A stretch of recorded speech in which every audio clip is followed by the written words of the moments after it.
কালকে ভারতবর্ষের বাণিজ্যমন্ত্রী পীযূষ গোয়েল একটি সাংবাদিক সম্মেলন করেন। সেই সাংবাদিক সম্মেলনে তিনি এমন দাবি করেন যাতে গোটা বিশ্ব কিন্তু কার্যত চমকে গেছেন। কালকে ভারতবর্ষ অফিসিয়ালি জানায় নরেন্দ্র মোদী এবং ডোনাল্ড ট্রাম্পের যে বৈঠক হয়েছে সেই বৈঠকে ঠিক হয়েছে ভারতবর্ষ নাকি আমেরিকার সঙ্গে একটি বৃহত্তম ট্রেড ডিল অর্থাৎ ব্যবসায়ী চুক্তি করতে চলেছে। মনে রাখবেন, এখনো অবধি ভারতের সঙ্গে আমেরিকার কিন্তু সে অর্থে কোনো ব্যবসায়ী চুক্তি নেই।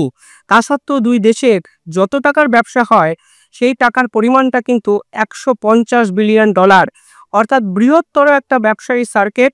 অথচ বর্তমান সময়ের প্রেক্ষাপটে দুই দেশের মধ্যে ট্রেড ডিল সে অর্থে কিন্তু নেই।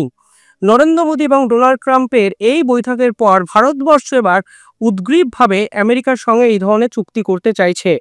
আপনারা সকলেই জানেন, ডোনাল্ড ট্রাম্প যখন ক্ষমতায় আসেন তখন একের পর এক দেশের উপর তিনি ট্যারিফ লাগানোর কথা কিন্তু ঘোষণা করেন, অর্থাৎ ব্যবসায়ী শুল্ক বৃদ্ধি করার কথা কিন্তু ডোনাল্ড ট্রাম্প ইতিমধ্যেই ঘোষণা করে দিয়েছেন।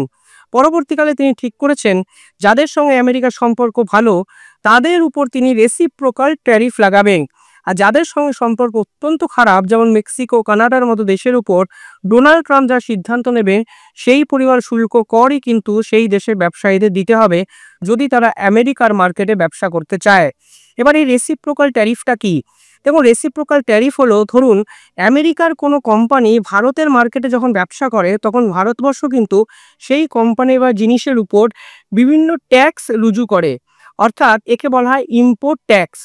এবার আমেরিকা সেই সকল কোম্পানির উপর ভারতবর্ষ যত শতাংশ ট্যাক্স নেয় বা লাগায় ঠিক একই ধরনের বা একই পরিমাণ ট্যাক্স কিন্তু এবার ভারতবর্ষের কোনো কোম্পানি যদি আমেরিকার মার্কেটে ব্যবসা করতে চায় তাহলে দিতে হবে। অর্থাৎ ভারতবর্ষ আমেরিকার উপর যত শতাংশ কর চাপিয়েছে ঠিক একই ধরনের কর কিন্তু এবার ডোনাল্ড ট্রাম্পের আমেরিকাও চাপাবে। এই ধরনের একটা ঘোষণা কিন্তু ডোনাল্ড ট্রাম্প কিছুদিন আগে করে বসেন। এবার এই রেসিপ্রোকাল ট্যারিফ যদি ভারতবর্ষের এই ইকোনমিক্যাল সিস্টেমে লাগু সত্যিই ডোনাল্ড ট্রাম্প করে দেন তাহলে কিন্তু ভারতবর্ষের অর্থনৈতিক একটা যে পরিকাঠামো তা কিন্তু বৃহৎ অংশে একটা মানে যদি বলা হয় ডিস্ট্রয় হওয়ার দিকে এগোতে পারে। যদি একটা সাম্প্রতিককালের তথ্য এ বিষয়ে সামনে এসছে, সেখানে দেখা যাচ্ছে এই তথ্যটি করেছে গোল্ড স্ন্যাচ বলে। তারা কিন্তু বলছে যে জিডিপি গ্রোথ যদি আপনারা দেখেন তাহলে দেখবেন 2023-24 সালে ভারতবর্ষের জিডিপি গ্রোথ ছিল 8.2%। ঠিক সেখানে 2025 সালে জিডিপি যদি গ্রোথ আপনি দেখেন তাহলে দেখবেন 6.6%। এই গোল্ড স্যাচ বলছে যদি ডোনাল্ড ট্রাম্প এই ধরনের রেসিপ্রোকাল ট্যারিফ ভারতবর্ষের বিভিন্ন ব্যবসায়ীদের উপর লাগায় তাহলে কিন্তু এই জিডিপি গ্রোথ এক ধাক্কায় 0.6% আরও কমে যাবে। এবার আপনারা ভাবতেই পারেন যদি এটা তো ঠিকই আছে, তবুও দিনের শেষে আমরা প্রফিটেবল থাকবো, আমাদের জিডিপি তো বাড়ছে প্রতিনিয়ত, কিন্তু ভারতবর্ষের ক্ষেত্রে এ বৃহত্তম ইকোনমিক্যাল যে সিস্টেম সেখানেও যদি 0.6% হঠাৎ করে কমে যায় তাহলে কিন্তু একটা হিউজ পরিমাণ টাকার একটা ঘাটতি বাজারে কিন্তু হঠাৎ করে হতে শুরু করবে, যা কোনো ক্ষেত্রেই ভারতবর্ষের শেয়ার মার্কেট এবং ইনভেস্টমেন্টের ক্ষেত্রে ভালো বার্তা দেবে না।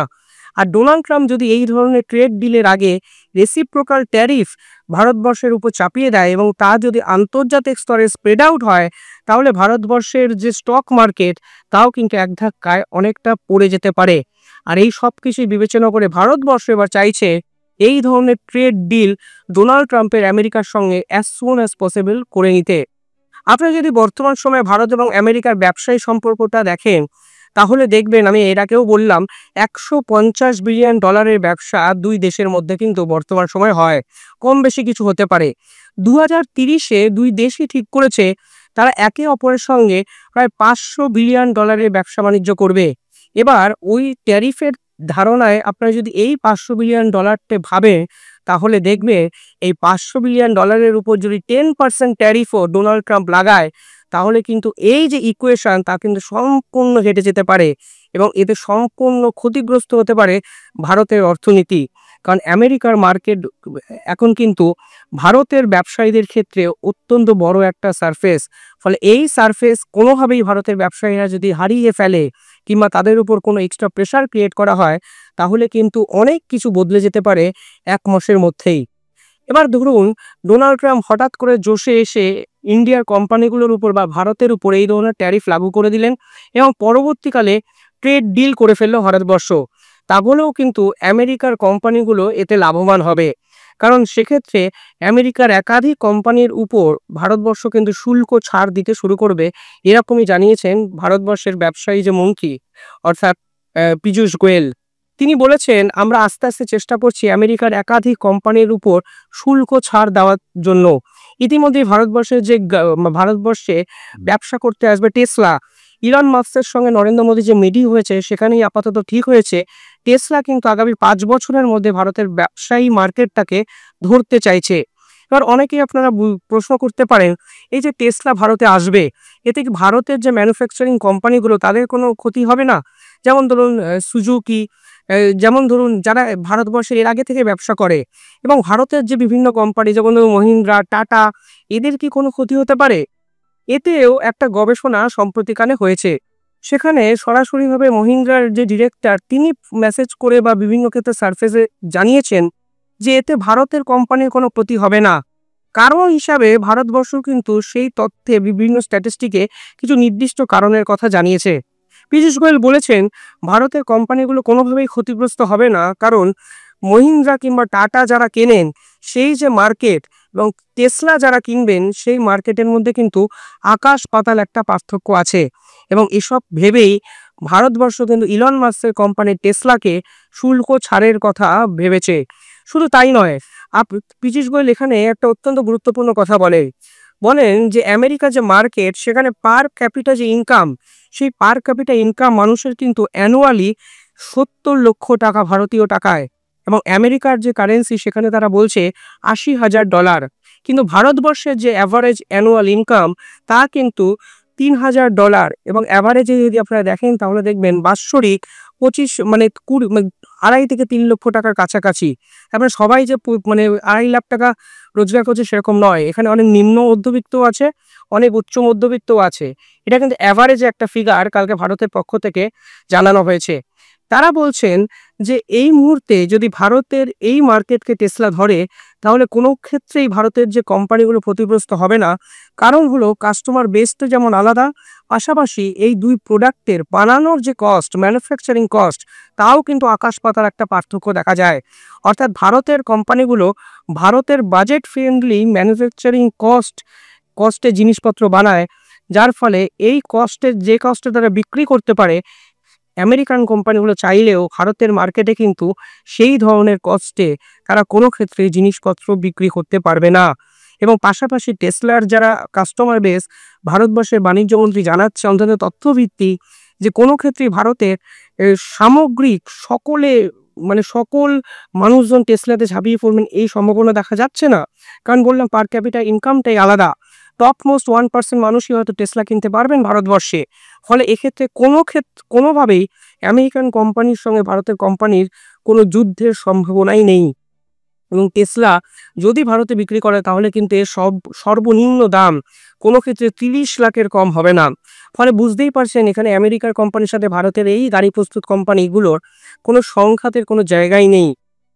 বর্তমানে CLSA একটি রিপোর্ট প্রকাশ করে, সেখানে তারা বলে এই টেসলার যখন ভারতে আসবে সেই ভারতে বিক্রি করার সময়ও কিন্তু কোনো সিগনিফিক্যান্ট যে ইম্প্যাক্ট তা কিন্তু ভারতের মার্কেটে পড়বে না। এ হলো গাড়ির কথা। কিন্তু সর্বক্ষেত্রে যদি আমেরিকার কোম্পানিরা ভারতবর্ষে আসতে শুরু করে তখন কিন্তু ভারতের ব্যবসা এবং ভারতের ব্যবসায়ীরা কিন্তু একটু সমস্যার মধ্যে করতে পারে।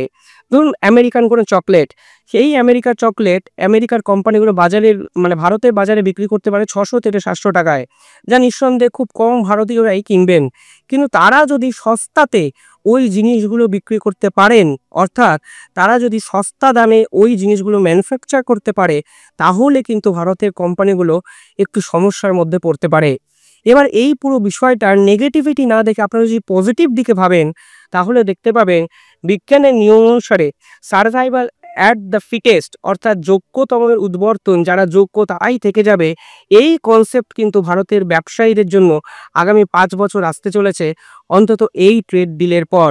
অর্থাৎ যদি আপনি সময়ের নিয়ম অনুসারে বদলাতে না পারেন, যদি আপনি ম্যানুফ্যাকচারিং কস্ট কমাতে না পারেন, এবং যদি আপনি আপনার প্রোডাক্টকে মানুষের একদম মনের কাছাকাছি নিয়ে যেতে না পারেন, তাহলে কিন্তু আপনারা এই বৃহত্তর সার্কেলে আস্তে আস্তে হারিয়ে যেতে শুরু করবেন। এইটা যেহেতু পজিটিভিটি এবং ভারতবর্ষ যদি এই চ্যালেঞ্জটাকে গ্রহণ করেন, তাহলে কিন্তু ভারতের ব্যবসারও একটা অন্যতম দিক খুলে যেতে পারে, এরকমই বলছে CLS এর এই ধরনের রিপোর্ট। আর এই ধরনের ডিল যদি সম্পূর্ণ হয়ে যায়, তাহলে ভারতবর্ষে প্রতি বছর ভারতের ব্যবসায়ীদের জন্য প্রতি বছর বেনিফিটও হতে পারে $7 বিলিয়ন, এবং সংখ্যাটা অনেকটাই বেশি। ফলে আপনারা বুঝতেই পারছেন এই ডিলটার অ্যাকচুয়াল গুরুত্বটা কতটা, এবং এই ডিল যদি হয় তাহলে কিন্তু ভারতবর্ষের বিভিন্ন ক্ষেত্রে একটা নবদিগন্ত খুলে যেতে পারে। এবং যদি ট্যারিফ আগে লাগানো হয়, তাহলে কিন্তু ভারতবর্ষের এক্সপোর্টার, আমি বলছি না ব্যবসায়ীরা, শুধু এক্সপোর্টাররা ক্ষতিগ্রস্ত হতে পারে এই $7 বিলিয়ন। ফলে আলটিমেটলি লং টার্ম রানে যদি দেখেন, তাহলে পীযূষ গোয়েল যেটা বলেছেন, মাদার অফ অল ডিল, অর্থাৎ এই চুক্তি সমস্ত চুক্তির থেকে উপরে, এই চুক্তি যদি হয় ভারতবর্ষের ইতিহাসে সর্বপ্রথম এই ধরনের চুক্তি হবে, এবং এই চুক্তি যদি সাকসেসফুলি ভারতবর্ষ ডোনাল্ড ট্রাম্পের এই সময়কালে করে ফেলতে পারে, তাহলে কিন্তু নিঃসন্দেহে আগামী 15 থেকে 20 বছর এই চুক্তির একটা ইম্প্যাক্ট ভারতের অর্থনীতিতে এসে পড়বে। একটু কঠিন সাবজেক্ট, আমি যতটা সহজভাবে বলানোর চেষ্টা করলাম আপনারা হয়তো বুঝেছেন বা শুনেছেন।